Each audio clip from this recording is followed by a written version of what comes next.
David said that on the day we were supposed to get our marriage license, I waited outside the civil affairs office until it got dark. By the time I called him, my hands were trembling from the cold. On the other end of the line came a burst of laughter. I told you Victoria would wait all day. Pay up, David chuckled along with them. All right, Victoria, it was just a bet. Go home. I hung up in a daze, my nose burning and my fingers stiff from the wind. When I looked up, a strikingly handsome stranger was standing in front of me, smiling. Wanna get married, miss? He asked lightly. You can go inside and get the certificate right now. I blinked twice and whispered, all right. Chapter 1. David, I sniffled, my nose running from the cold. Are you done yet? If you don't come soon, we won't make it today, Victoria. He paused. What time did you get there again? 9 o'clock. I checked my watch nervously. Don't worry. I've already filled out the forms for both of us. You just need to. A cheer erupted through the phone. 6 hours. I told you Victoria would sit there like a good girl for 6 hours. Pay up. My heart stopped. David, what are you doing? He laughed, carefree and cruel. Just a little bet. Relax, go home early. A bet. My whole body went rigid. Then, are we still getting the license today? His friend's laughter came through again, louder this time, chasing away every trace of dignity I had left. David laughed along. Come on, Victoria, be realistic. Go home and stop making a scene. My eyes burned, my throat tightened. Are you really not coming? The line went dead. I wiped at my tears, no longer afraid of smudging the makeup I'd spent hours perfecting, when a soft, amused voice sounded in front of me. Wanna get married, miss? You can get your license right now. Chapter 2. I looked up into a pair of smiling peach blossom eyes. He wore a leather jacket, hands in his jeans pockets, leaning slightly toward me. What do you mean? I stammered, my face flushing red. I wasn't good with strangers.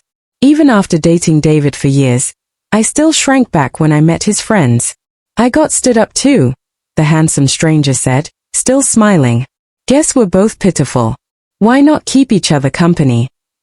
I lowered my head, thinking seriously about it. Grandma's health was getting worse every day. I didn't even know if she'd make it through the winter. I thought of her wrinkled face breaking into a delighted smile when I told her I was finally getting married. My chest ached, and I looked up. All right, I said softly. If David didn't want to marry me, then what did it matter who I married? The man blinked, a little surprised. Oh, okay. He scratched his hair awkwardly, then pulled a document out of the briefcase his companion was holding. It was a prenuptial agreement. I flipped straight to the last page and picked up the pen, ready to sign when he stopped me. Hey, don't you want to read it first? I lowered my eyes. Does it say you'll use me for your amusement without my consent? And no. Does it say I have to agree to sex whenever you want? No, it just. Then it's fine. I signed my name cleanly. After all, nothing could possibly be worse than being with David. Chapter 3. From college graduation to now, David and I had been together for 6 years. The first time I met him, I was still in my junior year. My roommate, who was obsessed with the game Age of Heroes, dragged me to watch a campus tournament our university was hosting. Victoria, you have no idea how handsome Eric is. He's the favorite to win this round. You have to come with me. At that time, David hadn't yet returned home to become the pampered young master he is today. Back then, he was a rising star in the esports scene. After the match, the host picked a random audience member for a quick interaction, and somehow it was me. Which player left the deepest impression on you today? I blushed so hard I thought my face would burn. Eric, I guess. Because my roommate had only told me about him. Out of the other 7 players, I couldn't name a single one. And why is that? He's handsome. The whole venue erupted into good-natured laughter. The atmosphere hit a peak. David, wearing his headset, froze mid-sip when he heard my answer. He set down his water bottle and looked straight at me, surprised at first, then breaking into a brilliant smile. The stage lights flared behind him, dazzling and golden, making everything else fade. For a moment, the noisy arena went utterly quiet. I could only hear my heart pounding. Thump, thump, faster and faster. A few days later, their team had another match, and somehow I received tickets, VIP seats marked friends and family. Inside the envelope was a small note with just 5 words. Watch properly this time. Chapter 4. After the game, I went to the players' lounge and handed David a small gift box. It's a mousepad with a wrist rest. You use the mouse so often, your wrist must get tired sometimes. I looked up quickly, but the little smile tugging at his lips made my heart race even more. Thank you for inviting our dorm to the match, I stammered. My roommate really likes you. Your roommate likes me. Huh? I blinked, confused, and looked up. The boy's grin turned sly, his eyes glinting like starlight. And you, don't you like me? His gaze caught me off guard like a spell I couldn't resist. I do. Who could resist someone so bright and dazzling?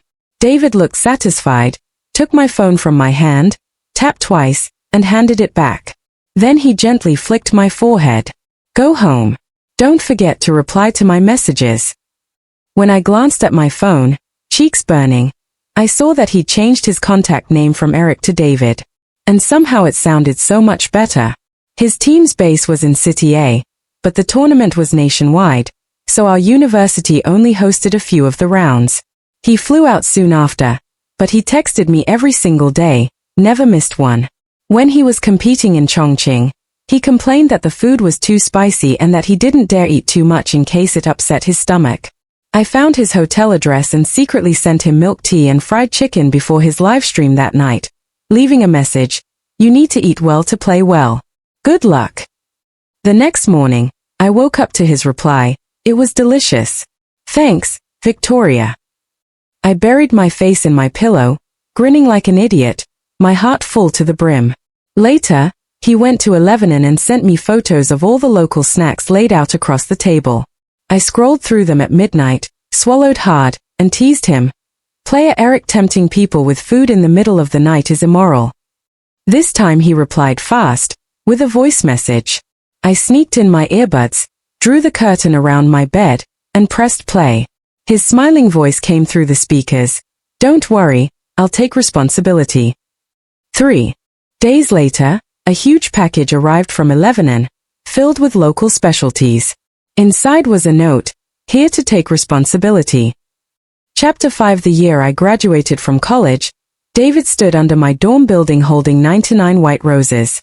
Back then, I had already imagined our future. Marriage, 2 kids, a cozy home. But now, as I stared at the red marriage certificate in my hands, I realized something surprising. I felt utterly calm. No tears, no tremor in my heart. Just stillness. Let's add each other on WeChat, I said, pulling up my QR code and showing it to him. My name's Victoria. You can, I know. The man smiled faintly, his eyes curving gently. I saw it when we filled out the forms. It's a beautiful name. I'm Joel, he continued with a soft laugh that didn't quite hide the awkwardness beneath. Got stood up today, but my family's been pressuring me hard to settle down. Thank you for helping me out. He pulled a small velvet box from his pocket and handed it to me. Here, take this first. Inside was a tear-shaped diamond ring, beautifully cut, glimmering under the sunlight. I sighed silently, not for myself but for the girl who didn't show up. And one more thing, Joel added as I accepted the ring. My family situation is a bit complicated. Later, I might need you to come meet my relatives with me. I shook my head lightly. That's fine. In a couple of months, I might trouble you to come home with me too. My grandmother has been waiting to meet her granddaughter-in-law. Of course, Joel's smile deepened, his tone gentle but firm. Even if this is just a marriage by agreement, we're family now. If you ever need anything, you can come to me. The word family hit something deep inside me. I softened my gaze and nodded. All right. Chapter 6. Back at the apartment, I looked around at the mess I'd left behind while rushing out that morning.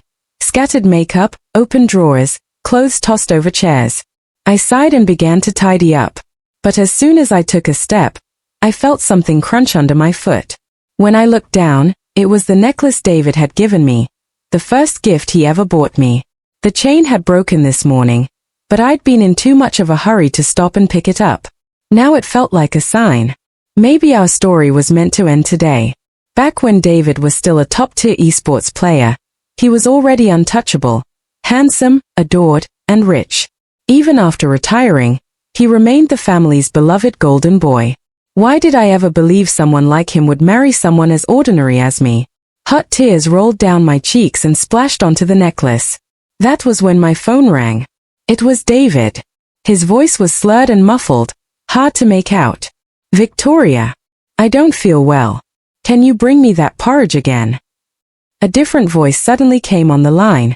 A man's. Sis-in-law. He drank too much and has a bad headache. Could you bring the porridge you made last time and pick him up? I let out a quiet laugh. Every time I made him porridge, it was a different recipe, but apparently, no one ever noticed. I'd wanted to refuse. But then I looked around the apartment, at the things that still reminded me of him, and thought it was better to end this properly, face to face. Send me the address, I said calmly. I'll come over now. Chapter 7.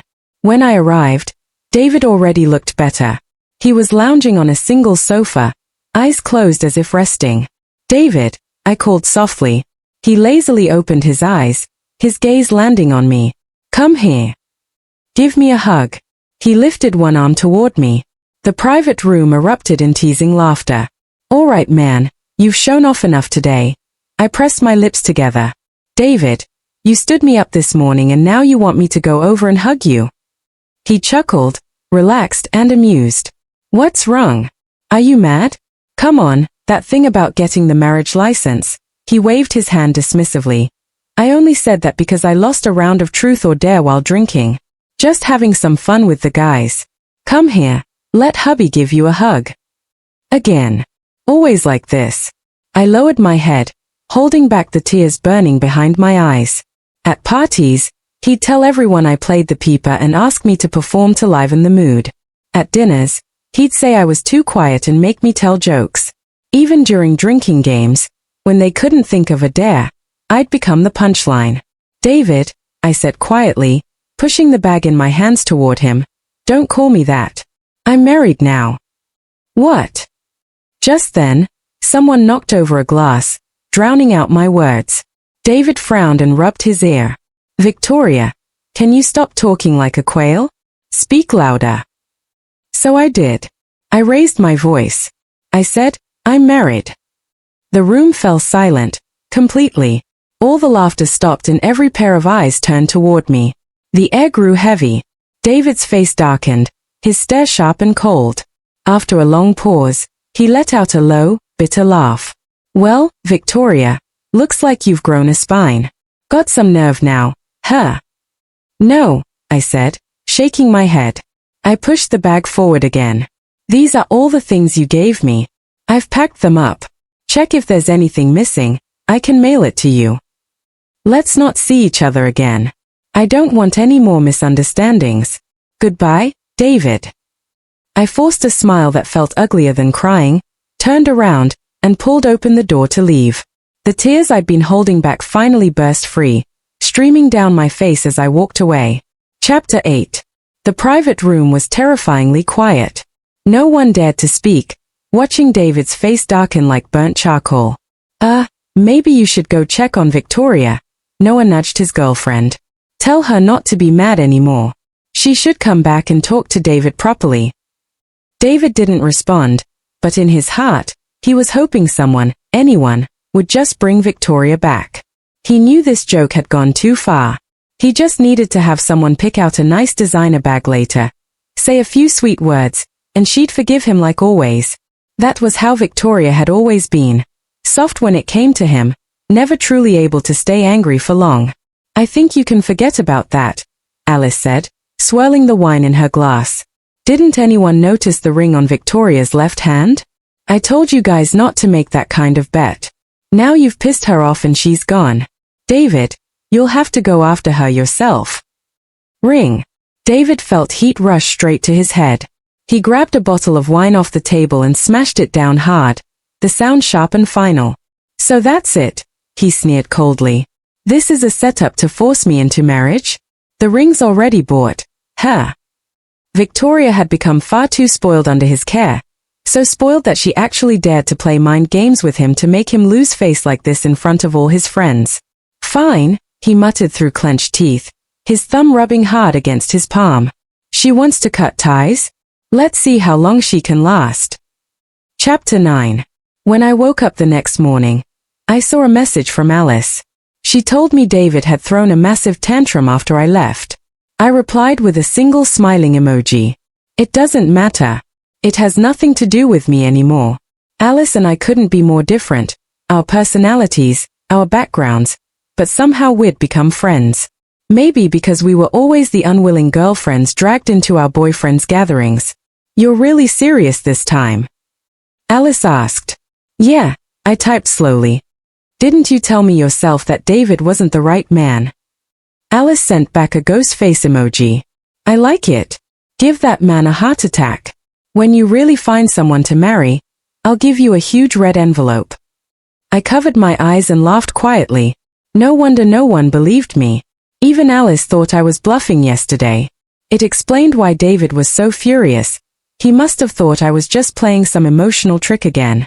Then my phone buzzed once more. It was a message from David. Come get your things from my place. Victoria, if you're ending this, then make it clean. I still had plenty of clothes at David's apartment. Whenever I went over, he would pull me straight to the bed. I'd always been a bit resistant to being that intimate before marriage, but David's needs were constant, and I truly believed I'd be his wife someday. So little by little, more of my things ended up in his home. Now that it was over, I figured I might as well take them back. After all, I wasn't one of those rich young heirs who could just throw things away like they meant nothing. Chapter 10. David's house was in one of the most exclusive villa districts in City A, and the rideshare driver wasn't allowed in. Sorry, Miss Victoria, the security guard said apologetically. Mr. David gave orders just now. No unfamiliar vehicles are permitted inside. You'll have to walk in on your own. I nodded. It's all right. David always had this way of taking his bad moods out on others. Once I'd asked him to accompany me home. He refused, saying I was being too clingy. When I kept insisting, he got annoyed and left me at the gate of the villa complex. I had to walk 20 minutes alone in the cold before I finally reached home. When he saw me again, leaning casually against his car and smoking, my eyes were red with tears. He raised a brow. Cooled down yet? Still planning to throw a tantrum? I bit my lip and shook my head. As he pulled me into his arms, the tears came again.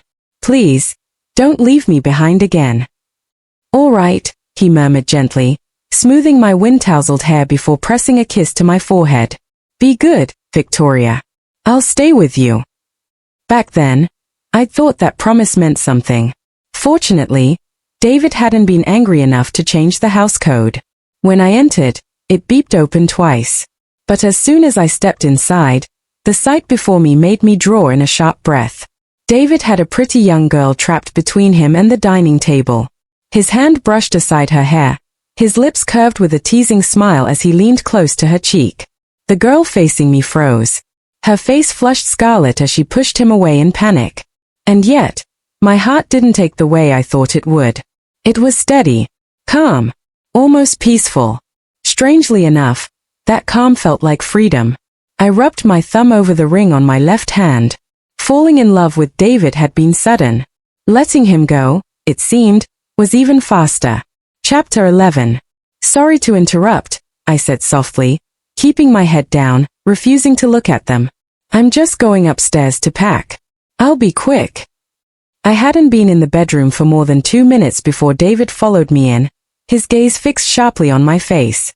The moment my mom heard we'd argued, he began, she sent someone over. I gave a quiet hum. I knew his mother never liked me. She'd introduced him to countless pretty girls before. Well, you'd better be nice to her, he said coldly. Don't make her sad. The light suddenly dimmed as David leaned closer, his presence heavy and suffocating. "Victoria," he said in a low voice, "I'm giving you one last chance. If you beg me now, you'll still be the only girlfriend I have. And isn't marriage what you want? Then ask me. Propose to me. Do you always need me to make the first move before you act?" He'd forgotten something. I had already proposed to him, twice. Once during a fireworks show, I whispered the question against his chest, but he never answered. The second time, I even bought a ring, but before I could open the box, he stopped me with a cold voice. "Enough, Victoria. Don't embarrass yourself. Put it away." And now he wanted me to ask a third time, but I was done begging. I clicked my suitcase shut. "I've packed everything. If I forgot something, just throw it out. Thank you for the trouble." Chapter 12. Victoria. David's angry voice echoed behind me. He ran up and cornered me by the iron gate, blocking my way. "I've been patient enough, haven't I?" he snapped. "How far do you plan to take this drama? Stop overreacting. It was just a joke. You don't have to act like this. Do you see this, David?" I lifted my left hand, showing him the ring on my finger. "I told you, I got married yesterday." He let out a derisive laugh. "Yeah, right.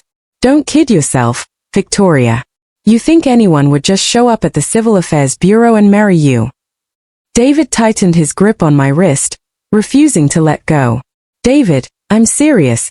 Please let me go," I cried, my voice breaking. And then, a shadow moved in front of me. David's hand suddenly loosened, his grip slipping away. I stumbled sideways, losing balance, but instead of falling, I landed against a solid, warm chest. I looked up into a pair of familiar eyes, soft and bright as spring peach blossoms. "Joel," I breathed, stunned. Chapter 13. Just yesterday, Joel had been smiling and gentle. Now his face was dark, his eyes sharp and cold as he glared at David. "Stay away from her." David wiped the small cut on his cheek from a tree branch and let out a low, mocking laugh. Well, young Master Joel, snatching a woman right from under my nose, huh? From under your nose." Joel raised an eyebrow and pulled something from the inner pocket of his jacket, a little red booklet. He flipped it open and held it out. "See for yourself. Name, Joel. Spouse, Victoria." Then he took my left hand and showed David the ring. Fresh from Paris last week. After that, he slipped his arm around my shoulders, pulling me firmly into his chest. "So tell me, young Master David, what exactly are you trying to do, blocking my wife in broad daylight?" David's pupils widened, and for the first time, his usually arrogant gaze faltered with panic. "Victoria, what does he mean?" "Exactly what he said," I answered quietly, eyes lowered. "David, I told you yesterday. I got married." "You?" David's chest heaved with anger. "You're doing this to get back at me, aren't you? Because I stood you up? So you just went and randomly married someone? You think this Joel guy's any better?" He spat, voice dripping with scorn. "You even know why he's marrying someone? His father's illegitimate son is fighting him for the inheritance. He had to get married to keep it. Victoria, can't you use your brain for once? Are you that desperate for a man that you'll just throw yourself at anyone?" Before he could finish, Joel shoved me gently aside, grabbed David by the collar, and punched him square across the face. The blow landed hard. David staggered, his cheek already swelling. He froze for a moment, then swung back in fury. The two of them went down, grappling, fists flying. Panicked, I rushed forward and wrapped my arms around Joel, shielding him with my body. "Stop. Please stop." Seeing my trembling back, David's fist halted mid-air. He froze, staring at me, his expression twisting bitter and lost. His girl. The girl who once begged him not to leave her. Why was she standing in another man's arms now? Feeling the stillness behind me, I gently patted Joel's arm. "Get up," I whispered. The man who'd just thrown a brutal punch now obediently stood but still kept me behind him, his glare fixed coldly on David. "David," I said, my tone calm, almost detached. "I married him willingly. You always knew, My grandmother's dying wish was to meet her grandson-in-law. You didn't want to marry me. I had to find another way. It was my fault before, for overestimating myself, for having foolish hopes. But this way, it's better. Let's end it here. I tried to pull Joel away, but he didn't move. Instead, he looked down at David, his lips curling into a cutting smile. Next time, young Master David, when you plan to get married, try not to leave the girl waiting outside the Civil Affairs Bureau all day. A girl as lovely as Victoria can be stolen away easily. He started leading me away, then paused again and looked back, smirking wickedly. Oh wait, I forgot. Maybe you'll never find another girl as sweet as Victoria in your lifetime. At those words, David's eyes widened, panic flooding his chest like cold water. For the first time, he truly realized, this time he might have lost Victoria forever. Chapter 14. Joel brought me to a villa that made David's house look almost modest. The interior was elegantly furnished, every corner gleaming with understated luxury, and through the glass doors, I could see an outdoor swimming pool in the back garden. I hesitated before asking softly, are you rich? Joel grinned, but the movement tugged at the cut on his lip, making him wince. Ouch. Well, just a little. A tiny bit rich. I couldn't help but laugh. Seeing my smile, Joel's expression softened. He stopped joking and looked at me seriously. Will that bother you, Victoria? No, of course not. His gaze made me nervous. I stammered, I won't take anything from you, don't worry. Oh right. I suddenly remembered. Didn't we sign a prenuptial agreement? Joel sighed. He reached out and gently brushed the red marks David had left on my wrist. His voice dropped to a mutter. If I'd known it was you, I never would have signed it. Huh? I blinked. What did you say? He quickly straightened up, wearing his usual light smile again. I said your hands hurt. Let me put some ointment on it. As Joel carefully applied the medicine, I found myself staring. It wasn't a serious wound, yet he treated it with such care, each touch deliberate and gentle, as if I was something fragile that might shatter. When he finished, he looked up at me, his eyes soft and warm. Victoria, are you free this weekend? Come home with me for dinner. I froze for a second. Then David's cruel words from earlier flashed through my mind, and I blurted, sure, but will your family mind that I'm just ordinary? Like David's parents had. But Joel only smiled, unconcerned. My grandmother's the only one who cares, and her only request is that I bring a girl home. He chuckled. I had a friend who never wanted to marry. One day he brought a boyfriend home, scared his parents half to death. Ever since then, my grandma's been terrified that I might do the same. I bit back a laugh and nodded. Then, what about your parents? What should I bring as a gift? Joel's smile faded a little. My dad's been abroad for years. My mom divorced him when I was young. I rarely see either of them. He looked down. Don't worry. As long as Grandma likes you, that's enough. Poor guy. Looking at him with his head slightly lowered, I suddenly thought of a puppy who'd been scolded for something it didn't do. My heart softened, and I couldn't resist reaching out to ruffle his hair. Don't be sad. I'll help you from now on, I said gently. No one's going to take what belongs to you. Not entirely because of that, Joel murmured, flustered. I mean, yes, I was technically planning to marry someone just to keep the inheritance, but, he trailed off, cheeks slightly pink, realizing how it sounded. Still, he couldn't deny it. He'd been lucky. Because somehow, in trying to find anyone, he'd found Victoria. Chapter 15. Joel hadn't been lying. His grandmother was absolutely thrilled the moment she saw our marriage certificate. She held my hands tightly, her face glowing with joy as she called me baby again and again. Grandma Joel leaned over, feigning indignation. What's going on here? I already told Victoria, only I get to call her baby. The old lady chuckled and gave him a light smack on the back. You jealous brat. You hid her so well. Only now do you bring her home to meet me. Then she turned to me, still smiling warmly. Victoria, sweetheart, how long have you two been together? Huh? I blinked in confusion. Joel hadn't coached me on our story at all. I could only mumble vaguely, quite a while. 5 years. Grandma. Joel jumped in smoothly. Back when you threw me out of the house, remember? I was broke, unloved, and starving. He put on an exaggeratedly pitiful face. Victoria saw how miserable I was and ordered me a meal. That was the best meal I'd ever had. I swore that day I'd bring her home and cook for her for the rest of my life. Joel's grandmother laughed so hard she nearly teared up. I could only twitch the corner of my mouth. Joel was very good at making things up.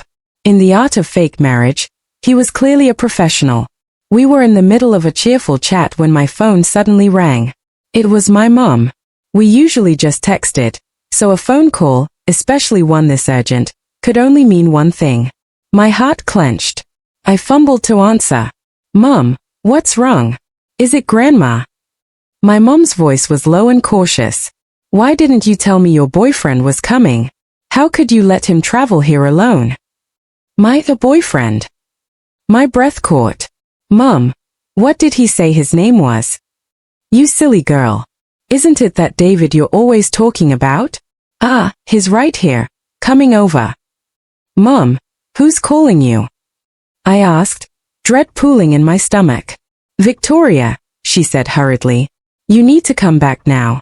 He's arranged for your grandmother to stay in a VIP ward. Brought in some top specialists. Even the hospital director came down to check in personally.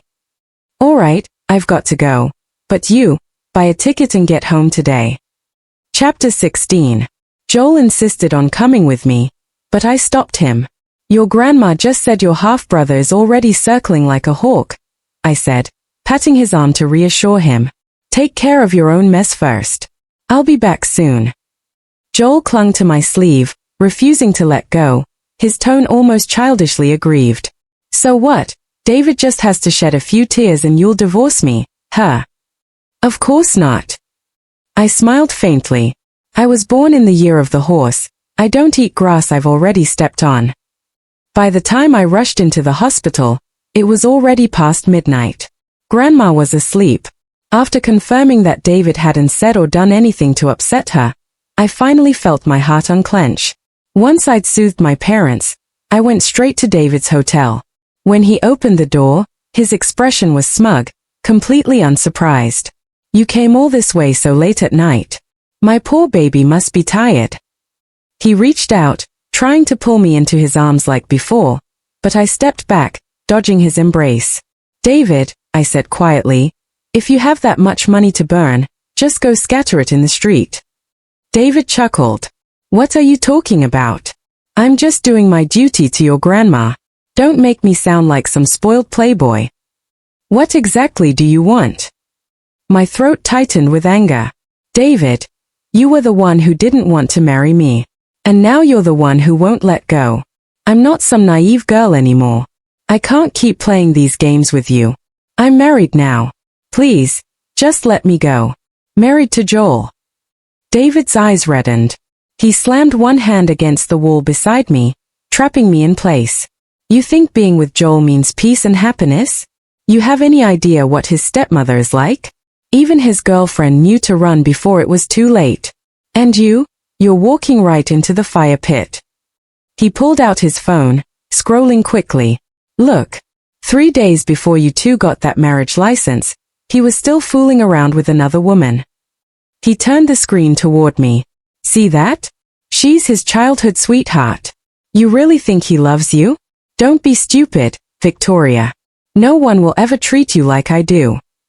On the phone screen was a photo of Joel and a beautiful girl. She looked upset, turning to leave, but there was a faint smile at the corner of her mouth. Joel was behind her, holding her hand with that same familiar grin as if he was saying something to coax her. So she was the girl the ring was meant for. Without thinking, my fingers brushed the diamond on my own left hand. I'd known Joel got dumped before marrying me, but seeing the image still left a faint bitterness blooming in my chest. David noticed the change in my expression. He took the chance to pull me inside. The room smelled of roses. Scarlet petals covered the white bedsheets, arranged into the shape of a heart. Then David knelt down on one knee, pulling a ring box from his pocket. His voice softened, eyes locked on mine with practiced sincerity. "Victoria," he said, "marry me." That scene before me, David kneeling, a diamond ring glittering in his hand, was once everything I had dreamed of since college.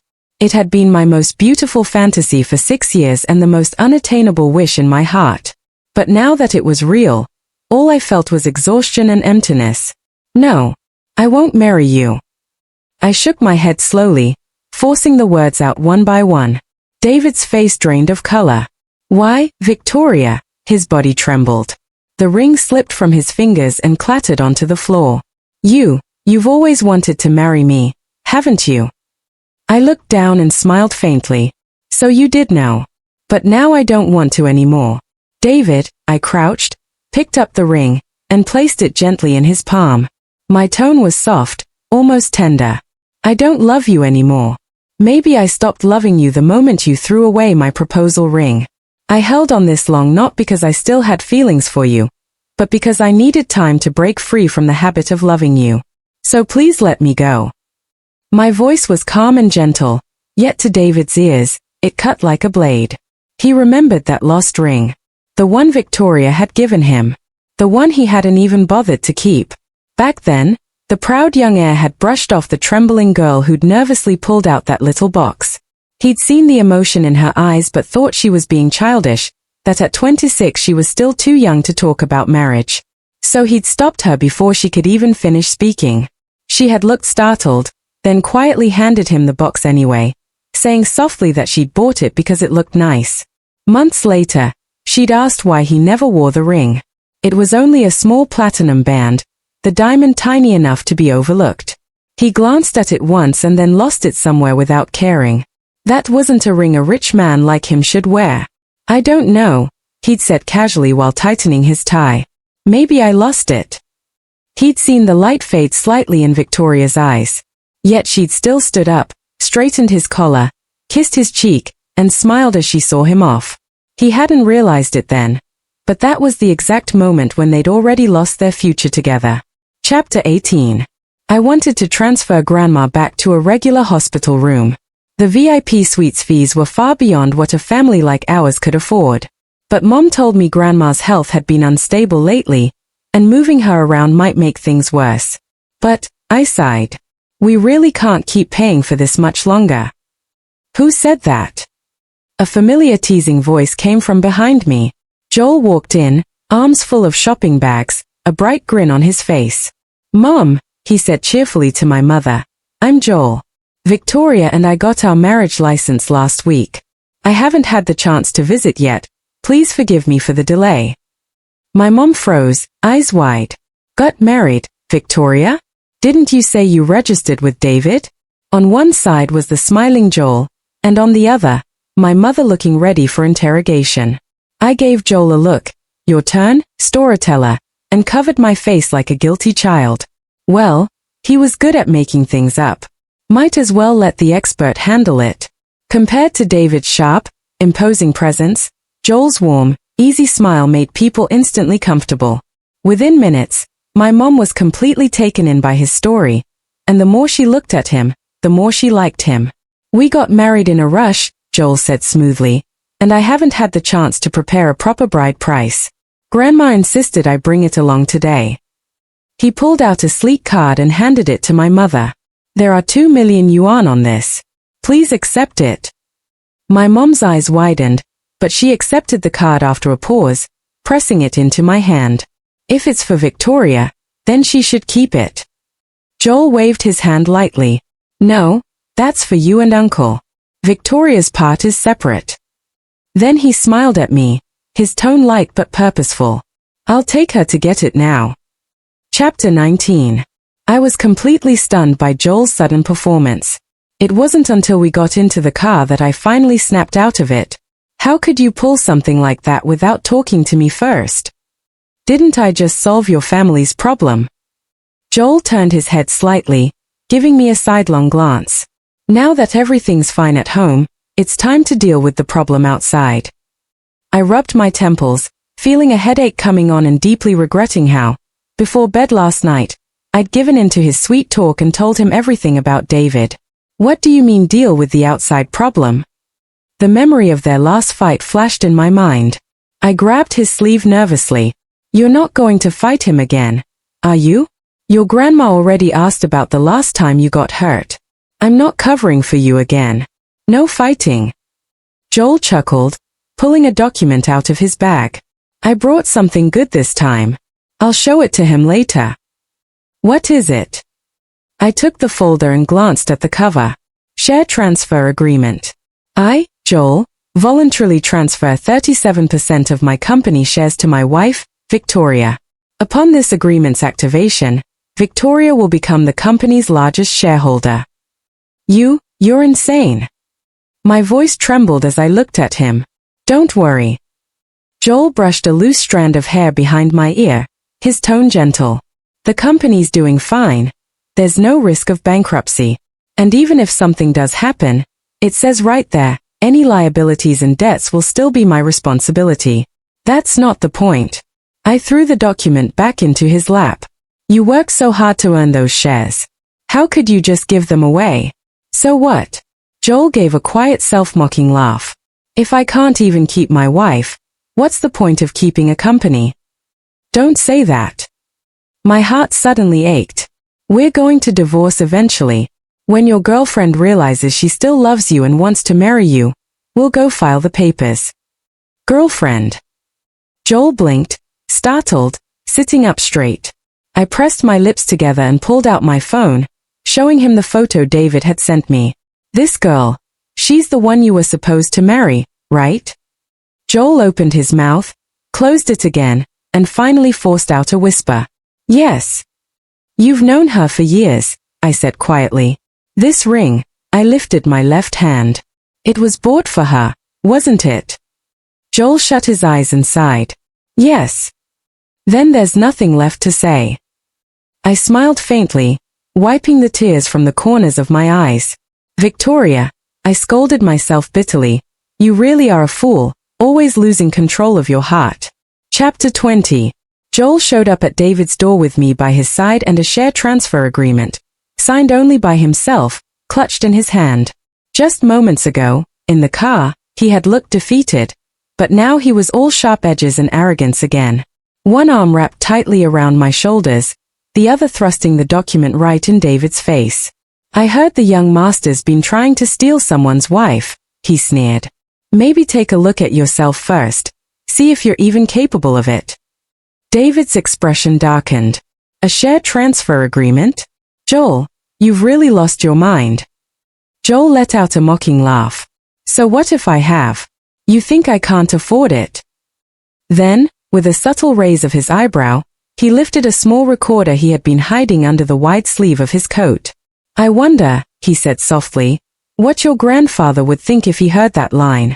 Would he still be so eager to hand you the company, especially knowing all those dirty little secrets between you and your dear cousin? David's face instantly drained of color. You set me up. Who told you to do this? Who told me doesn't matter, Joel snorted.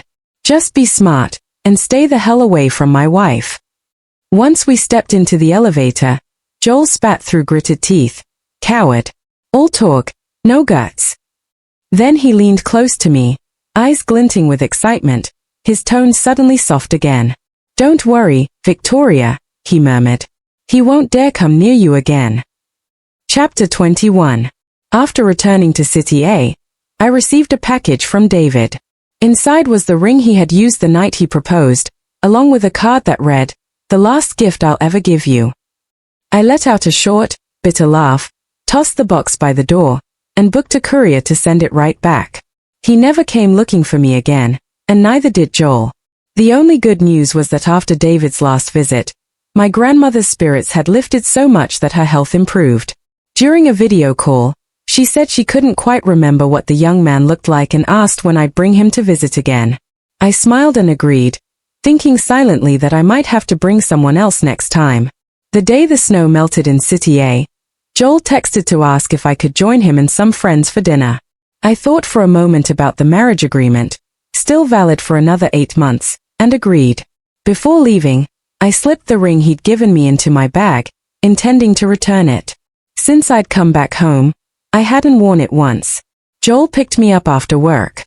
His eyes immediately caught my bare ring finger. "Where's your ring?" "Right here."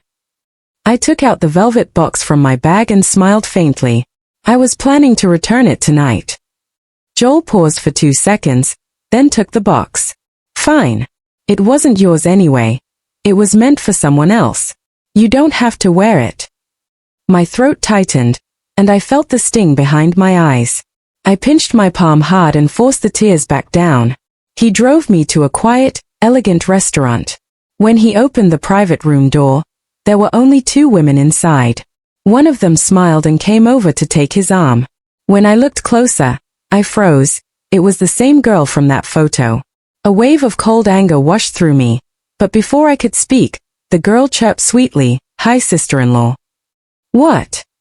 I blinked, staring blankly at Joel. His face darkened as he turned to her. "Stand up straight, Lily. Tell her yourself, didn't you agree to register the marriage with me?" Lily's head dropped immediately. "Yes, I did agree," she muttered. "But even though I ran away, you still got what you wanted, and you even picked up such a beautiful lady. Shouldn't you be thanking me?" Joel nodded calmly. "Fine. Then tell her. Why didn't you show up?" Lily glanced pitifully at the tall woman standing behind her. "My sister wouldn't let me. I couldn't make her sad, could I? You have your wife to please, and I have mine to comfort too." "What?" My eyes widened in disbelief. What on earth was this girl talking about? Joel let out a long sigh, then turned to me with a helpless expression. "You see, Victoria, I told you, there was nothing between us. It was just a transaction, nothing more." Chapter 22. After dinner, Joel drove me home. We didn't speak the entire way. Just as I turned to go upstairs, he suddenly called out behind me, "Victoria, you started doubting me because of that photo. But the other person in the picture was abroad on vacation at the time. I was afraid that if I tried to explain, it would only hurt you more. I might have been a jerk when I was younger, but I never messed around with girls. I'd never bring that kind of trouble to you." My throat felt dry. "Why are you telling me this?" "Victoria," he said softly, taking a step back before kneeling down on one knee. In his hand gleamed a new, brighter diamond ring. That ring before, the one that was meant for Lily, she never saw it, but it still wasn't truly yours. This one is. I designed it myself with a jeweler, learned diamond polishing for 3 months, and carved our names inside. Will you marry me? I covered my mouth, trying to stifle a sob. My voice trembled. Haven't we already gotten our marriage certificate? It's not the same. Joel shook his head gently. The last time the certificate had a 1-year limit. This time my proposal lasts a lifetime. Let me love you for the rest of my life. Please. Through tears, I nodded as he slid the ring onto my finger. The image of the lover I had once dreamed of in my youth gradually took shape, and now he stood right in front of me. If only we had met before I married. Joel's side story. Joel had grown up never worrying about anything. Clothes laid out, meals served, problems solved for him. Until at 16, his grandmother discovered that his father had a child out of wedlock. The old matriarch, who had ruled the business world for decades, immediately took charge again. She sent Joel abroad to further his studies while she schemed to ensure that when the time came, he would inherit the company, not the illegitimate child. After doing the math on the boy's age, she devised what she called a settle down early and take control plan, a way for Joel to secure his position before anyone else could threaten it. So the once carefree teenager suddenly became a student crushed under endless deadlines and expectations. When he returned home at 20, the family company was trying to pivot toward the booming esports market. His grandmother, ever ruthless, shoved him into the field, not as an executive, but as a trainee, so he could learn firsthand how harsh the industry really was. Joel knew life could be cruel, but not this cruel. Being a trainee wasn't just tough, it was pure misery. Once during a competition, he refused to eat the boxed meal provided. Lying in the lounge, hungry and miserable, he suddenly heard the door open. A girl wearing a mask stepped in by mistake. "Ah, sorry," she said, holding a lunchbox. "Wrong room." Do you know where Eric is? A star player would never share a lounge with substitutes. Joel pointed in the right direction, but his eyes followed the aroma of the food in her hands. Hey, miss. He swallowed hard. Where did you get that? Can you recommend the place? She laughed. This I made it myself. I cooked too much, so you can have this one if you want. After 4 years abroad and half a year of grueling trainee life, Joel thought that was the best meal he'd ever had. David's so damn lucky, he muttered. A family paving the way for him, and a girlfriend who brings him food. Later, Joel learned she wasn't a fan. She was David's girlfriend. No matter where David competed, she followed him, rain or shine. Something in Joel's chest ached. If only someone cared about me like that, he thought. Sometimes he would overhear them arguing in the next room. The girl never shouted back. She would just listen quietly, and when her voice finally broke into soft sobs, all David had to do was hold her and say, "Victoria," and she'd calm down immediately. Eventually, Joel realized, shamefully, that his heart fluttered whenever he heard her sweetly call David. She really was as soft and delicate as drifting willow fluff, he thought. But she was someone else's girlfriend. So he buried his feelings, deciding that he'd just find anyone to marry and focus on his career. When he married Victoria, he actually felt a bit happy. Now I've got my own Victoria, he thought proudly. Until one day, outside his house, he saw David arguing with his girlfriend. Joel hurried over, thinking his chance had finally come. And when the girl stumbled and fell into his arms, he froze. Because the woman he had secretly longed for all those years was the very same Victoria he had married. The drifting willow fluff he had coveted for so long had, after all the twists of fate, finally landed in his arms.